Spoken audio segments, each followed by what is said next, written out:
काँग्रेस नेते आणि माजी मंत्री नितीन राऊत यांचा मोठा आरोप. दलितांविषयी काँग्रेसच्या मनातली नीच मानसिकता उघड. विलासराव देशमुख मुख्यमंत्री म्हणून घोषित झाल्यानंतर त्यांनी मला बोलावलं आणि सांगितलं होतं की कॅबिनेटमध्ये तुमचं नाव आहे, तुम्ही तयारीला लागा.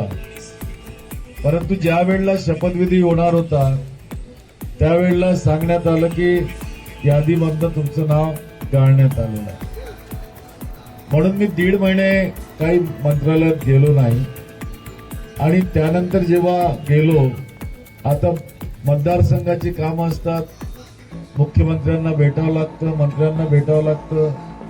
गेलो, मुख्यमंत्र्यांकडे जायला निघालो, 6व्या माळ्यावर कॅबिनेट होत असते.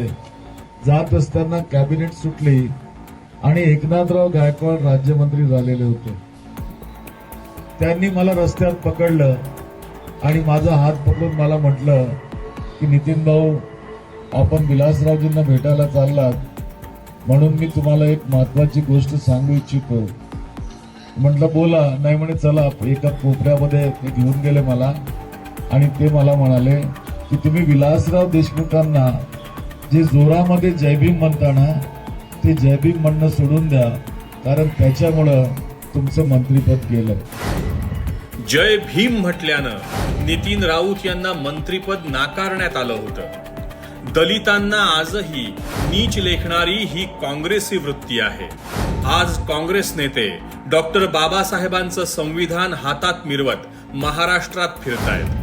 पण याच काँग्रेसनं डॉक्टर बाबासाहेब आंबेडकर जेव्हा निवडणुकीत उभे राहिले तेव्हा त्यांचा पराभव घडवून आणला होता.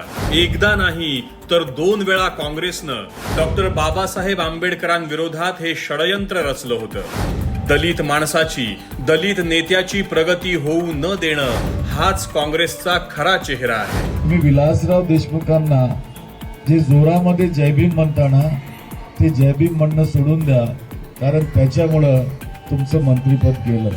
मतदारांनो, खुद्द काँग्रेस नेत्यानं दिलेली ही कबुली ऐकल्यानंतर बाबासाहेबांचा आदर असलेला एकही मतदार काँग्रेसला वोट देणार नाही.